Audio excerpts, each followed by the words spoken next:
For the first time, I think I'd like to talk about it. So, I've been hanging around a lot the so-called spiritual people here in Portugal,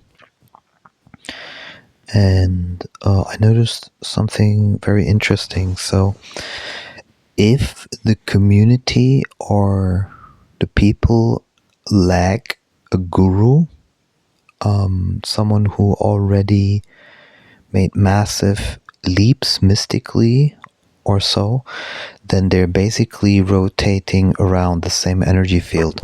So basically, sometimes even it can be toxic. So basically, it's imagine like frequency planes. And then you have this frequency plane, okay? And so a whole bunch of people are on this frequency plane. Some are lower, some are higher, kind of like in terms of awareness, in terms of, dealing with things and so forth. And then there are, let's call like people who live a certain lifestyle. So if they're, for example, vegan, they think like they're here. If they are, aware of relationships, they think they're here, whatever. So they have these different frequency awareness levels, and it's always fragmented because, of course, they might be high level on a certain area of life and low level on another certain area of life. So, for example, you could argument that someone might be super aware in relationships, but eating meat, they might be in a lower on this frequency or something like that. So you have these kind of like frequencies. And I notice if you consider this like an energy cloud, like here, then they're all kind of like stuck in that area, and they're like trying to connect between each other on this frequency level, back and forth. It's kind of like a ping pong, but they never drop into the higher frequency because they lack a guru. A guru is literally a mystic who, in their own soul plan, for whatever reason, made massive advancements in their frequency, in their realization of the truth. And unless that person comes in and literally like offers itself to reflect, to move into high frequency, then they're gonna be stuck all the time at this level. And the thing is, since it's a community and it's very mixed, and you get also the narcissists in there, you get kind of like this mud. I feel it like a mud of energy that is just rolling in the dirt, in the mud, like this, and mixed in with all kinds of emotions, from sexuality to regret to shame to anything basically. And it's like going like this, and a lot of conflicts arise and so forth. This is literally how I feel it. So I'm an HSP, like a feeling HSP. I can feel things other people don't feel. So this is literally how I feel, how it moves in those energy fields. And I come from the outside, with an awakening from Muji, where it's like literally realizing you are awareness or beingness rather than any of that which you observe. And I have this knack or this talent for recognizing patterns. I've always been like that. I don't know why, but it's like literally I had an A+ in advanced statistics without knowing why. I didn't even do homework, nothing. So it's like I can see like how things connect to each other for some reason, and the patterns just surface. And I noticed this kind of pattern, and the more I talked to people, so it was like an observation where I was seeing, how these things work together, and none of the people that I met seemed really high frequency. And I think that's because they never realized that true inner silence and letting go into silence is the highest form of spirituality. The full acceptance, but not only the acceptance like from the personhood, but literally the total unattachment of what's going inside of you, and letting go into silence, into beingness. There is nothing higher than that in terms of frequency. And as that because now there is a moment where I intuitively feel I want to detach from this whole thing. So I basically observed how all of this moved and how all of it is, and now I want to detach. And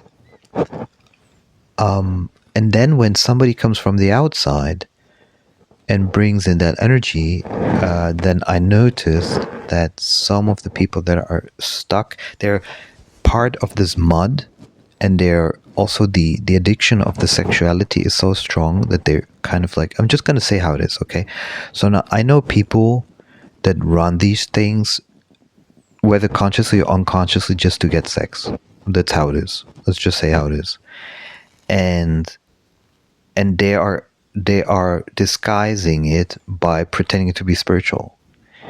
And then when somebody else comes with a high frequency, they suddenly become like super, of course, defensive and attackish. But they might be doing a lot of psychedelics. They might be doing ayahuasca. They might be all, but it's literally, this is the interesting thing. These psychedelics and ayahuasca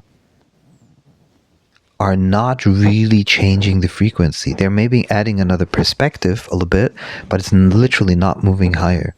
And I think it's a question of the soul plan, and you have to be really honest to yourself about it, is how do you go into a higher frequency? First, what is higher frequency? How to get there? How to change your energy state? And psychedelics are just a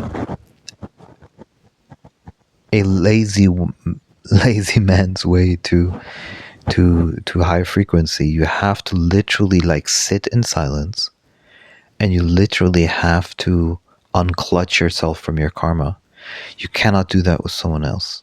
Someone else, like a guru, can give you direction of how to do this, but you cannot literally do it with others if they're in the same mud.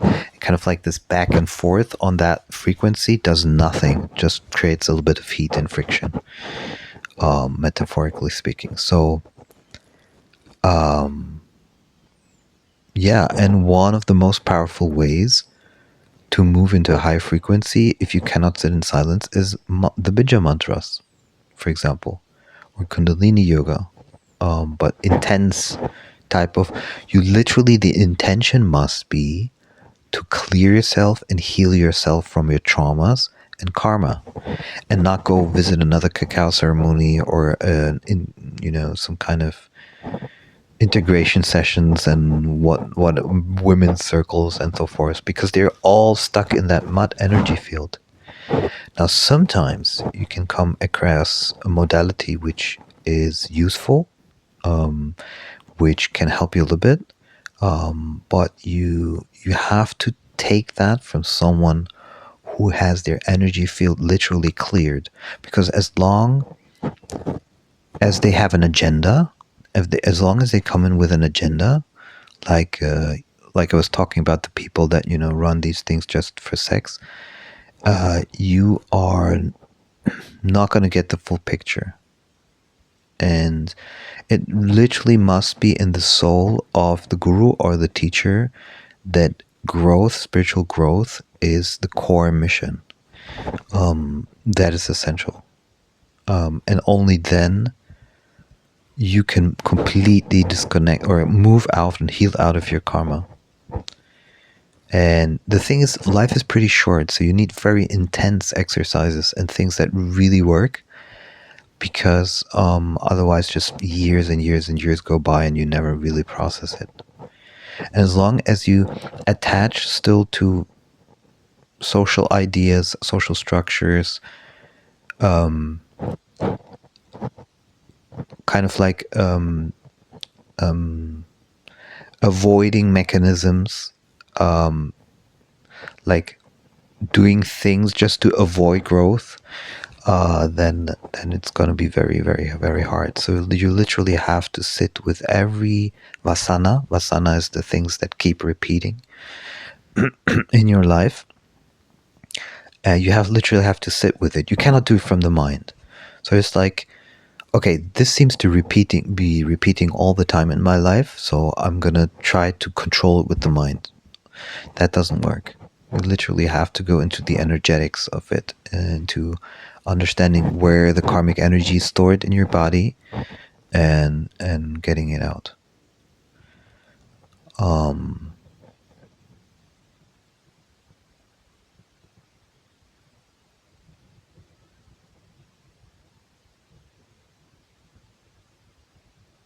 and it takes discipline because you need to get away from the external into literally the observational, observing your energy field. And the ultimate realization is that there's nothing to do. Even if you feel that there is karma, realizing that the self actually doesn't have karma. It's literally just the energetic field that is collecting the karma, or the soul as it wants to express itself. But the true self, the beingness, which has no quality, it doesn't have any taste, if you want to call it like that. It doesn't have a karma, and that's your anchor point, because that's what you literally are. So an identification with the body and everything that comes from that is just temporary. This body, you're gonna have it, maybe if you're lucky 80 years. And yeah. And false idealism is also a difficult thing, because the idealism attaches you to Maya. So if you're like, if you try to be super ideal about how life should be, first of all, it doesn't work because you cannot control the outside. There's absolutely zero ability to control the outside. So it's like like these different type of barometers and pressures. So if you, for example, have, let's say, a scale, and you push something down, then it gets pushed up on the other side, and then it goes pushed up on the other side. Doesn't matter where you push, it's gonna get pushed in the opposite direction somewhere else. And you have to be literally spiritually wise, understanding these things, because otherwise you think that you can control whatever is happening on earth, in the world. And it just doesn't work. So you can act out of heart intuition if it's in your soul plan, but as soon as it becomes a controlling thing, a dogmatic thing, you will get massively frustrated, and then it actually becomes worse.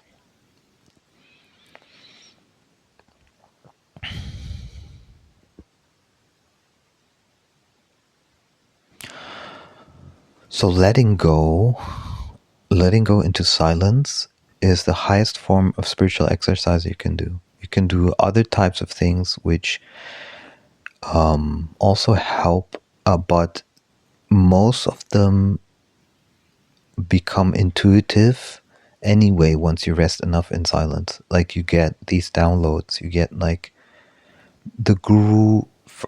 The guru then becomes the higher messages you receive.